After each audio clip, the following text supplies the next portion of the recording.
AFR Talk. This is Crane Durham's Nothing But Truth. Welcome back. Crane Durham's Nothing But Truth, probably on AFR Talk. Bottom of the hour, Afternoons with Aaron, Pastor Aaron Free.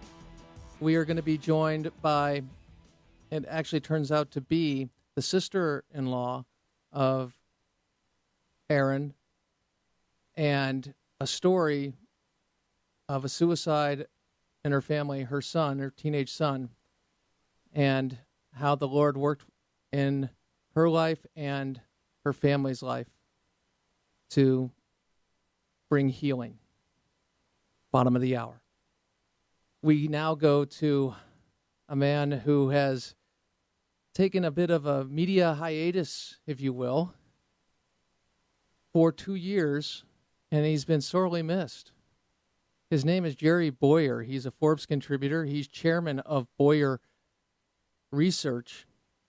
And Jerry, it is great to be back with you. It's great to be with you too, Crane. I've missed you for the past couple of years. Yes, and as stated, we've conversations. Yeah, me too. And even the cross-referencing of Burgundy. I mean, it missed you all the way around. I had to put that in like the first 5 minutes of the return.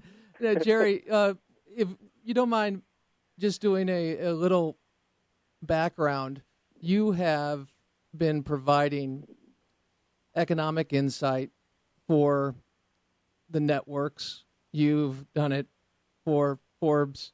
You do it for Forbes. You are the chairman of Bowyer Research. Mm-hmm. And you do it from a Christian worldview. It's not always declared, but that's where it's coming from.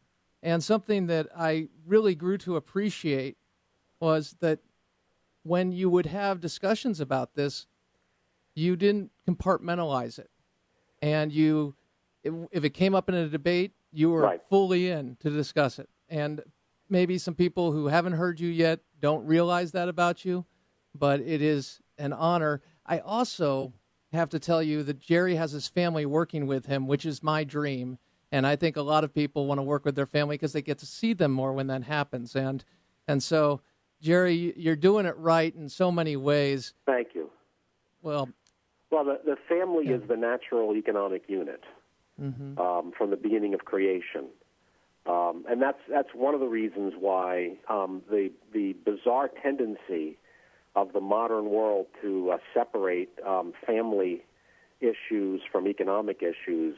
I mean, even some conservatives, even some Christian activists who say, well, you know, I'm for family values, but I'm not for the free market. Or other people say, well, I'm for, you know, free market economics, but there's all this family thing, you know, we should be free, we're sovereign individuals.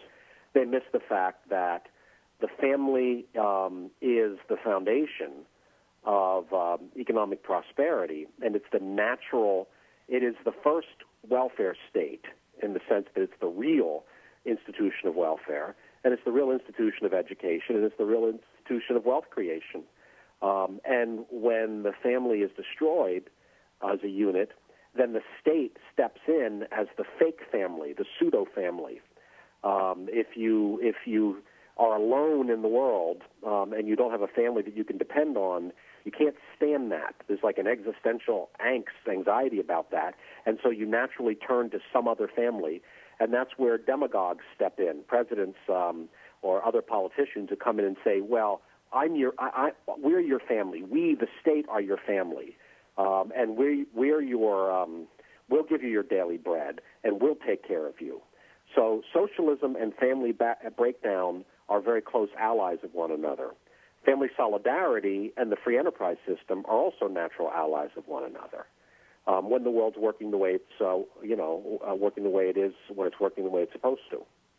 How is that playing out today? Because certainly it is applicable, is it not, to today and seeing what you're describing as socialism, as statism? Yeah, it is, and it's interesting. I've looked at a fair amount of data on this. Past 2 years since I've stopped doing these TV and radio shows. You're the first one I've done in 2 years. It has been about immersing myself in data and looking at which countries grow and which countries don't, and what are the preconditions of growth. And one of the things I noticed in the data, that the pattern is there is a negative correlation between family breakdown and economic freedom. Now, this isn't the case in every country. The exceptions are, the former USSR, that they have a lot of family breakdown, but they're still embracing economic freedom. Like communism destroyed the family of the Eastern European countries, and they still haven't quite bounced back from that. But if you're looking at the Western world, when you have family breakdown, pretty soon after that you have socialism, and after that you have economic breakdown. So the pattern really does seem to hold in the data that the family gives us a sense of groundedness. You can take an economic risk and start a business if you know that there's people who've surrounded you who are going to give you unconditional love. If you don't know that, then you have plummeting entrepreneurship rates. People aren't willing to take economic risks if they don't have an emotional and spiritual grounding. And you also see that with the religion data, that as countries become more and more atheistic, what you see is they become less and less economically willing to take risks. They prefer low-risk investments. They gravitate away from equity investments to bond investments, and they get economic slowdown and stagnation as a result of that. Is that the idea that there is a limited amount of resources and growth or economic prosperity, and it's finite because the state is the controller of it, as opposed to if we live in a free society and there are free markets where you are allowed to use God's gifts to the ability that you are able to practice and succeed in selling a product, good, or service? Yeah, those ideas are closely related. I think that the idea of scarcity, of severe resource scarcity, is a rationalization, the justification for state control. The idea is, listen, we're going to run out of resources. We're going to run out of oil. Of course, 100 years ago, economists were writing books about how we're going to run out of coal. And 100 years before that, they were writing books about how, we're going to run out of wood. The resource scarcity, your question goes back to the very beginning. Pagan societies have always been terrified of resource scarcity and overpopulation. You go back to the time of the Epic of Gilgamesh, right? That's 1000 B.C., the great epic poem says that the gods were afraid because, human beings were multiplying on the earth, and there were maybe, 10 million people rather than 7 billion. So a pagan society is always afraid we're going to run out. And then what they say is, but we've got the answer. Yes, if we run out of resources, then you'll starve to death, and life will be terrible. But if you just give me control, if you just give control to the state, there's usually a religious element to that. Moloch, the Old Testament god, Moloch is Canaanitic for king. So there's a kind of a religion and a state religion, and that state religion says, if you just give me enough control, then I'll protect you from the greediness of the world. And, of course, ironically, the more control you give to the state, the more scarce things are, because the state doesn't know how to use them effectively. It removes the incentives for the creation of wealth. It removes even the wisdom of how to create wealth. So free societies are societies where you have very little by way of shortage. Socialist societies are constantly struck with shortage problems. But people never seem to learn the lesson.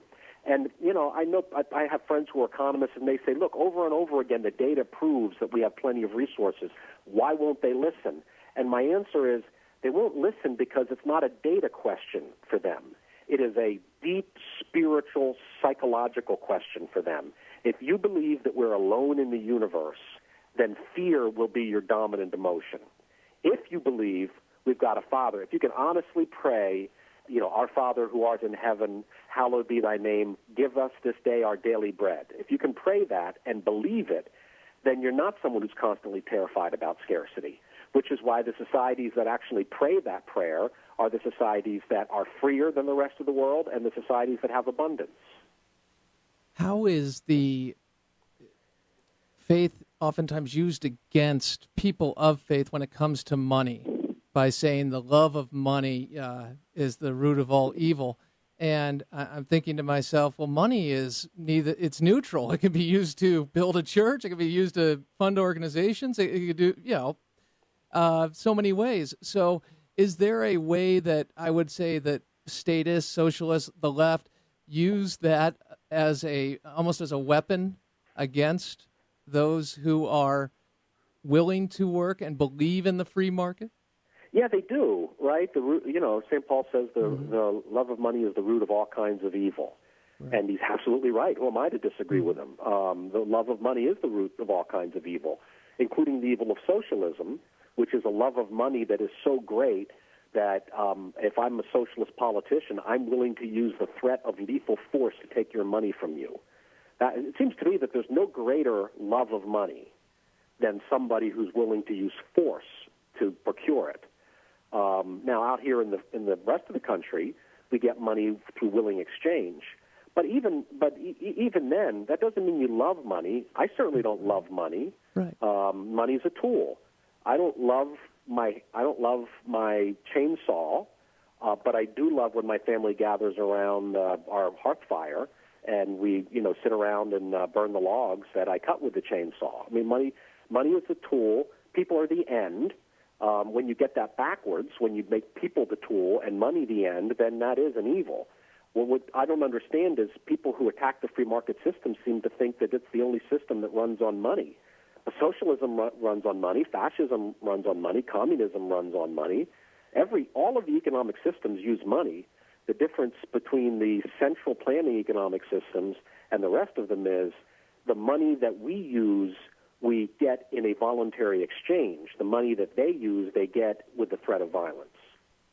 Man, I've missed you, buddy. That was fantastic, and I'm looking at the clock, and we're out of time, so I have to ask my final question.